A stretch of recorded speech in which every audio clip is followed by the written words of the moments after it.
Si Miss Meow Meow merong comment dito, Doc, rabies free naman po sa UAE. Wow! But yung stray cat na pinaalaga sa amin ay nakalmot ako. Mas okay po ba magpa-anti-rabies even if rabies free dito? Pwede naman po, no? Kasi whether rabies free man yan, hindi natin alam kung saan galing yung pusa na yun, stray cat yun. Alam nyo kasi yung UAE, tumira ako dyan, yung family ko, yung mga 1980s to 1990s, dyan ako nag-high school sa Dubai.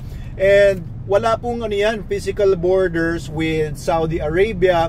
I'm not sure kung Saudi Arabia is rabies free, pati papunta dun sa may western parts, sa Qatar, Bahrain, Iraq, Iran, isang diretsong ano yan, desyerto yan. Kaya hindi natin alam yung migration ng mga dogs and mga cats. I'm sure you know, dahil mayayamang mga bansa yan, I'm sure, at saka matatalino yung mga nagpapatakbo dyan, maaaring rabies free din yung mga ibang mga bansa dyan.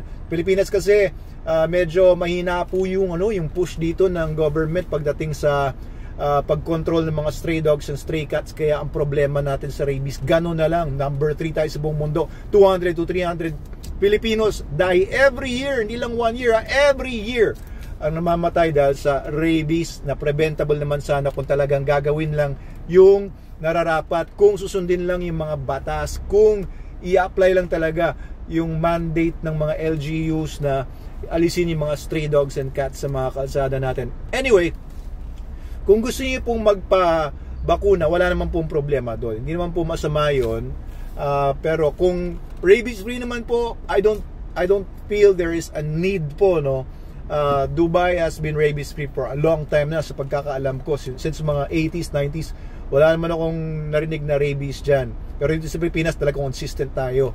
Kasi galing natin gumawa ng mga batas, pero hindi naman tayo nag-i-enforce. Kaya sa traffic na lang din ako, ay grabe, ang ganda ng mga batas natin, batas trapiko, pero yung pagpapatupad ay walang maayos na pagpapatupad. Kaya tuloy ang nangyayari, traffic, ang daming aksidente at abala talaga. Anyway, yun po yung sagot ko po sa inyo. Ma'am Meow Meow, mag-ingat na lang kayo sa mga pusa. Ayan, huwag kayong mag-meow meow masyado, baka naman na-attract nyo yung mga pusa dyan.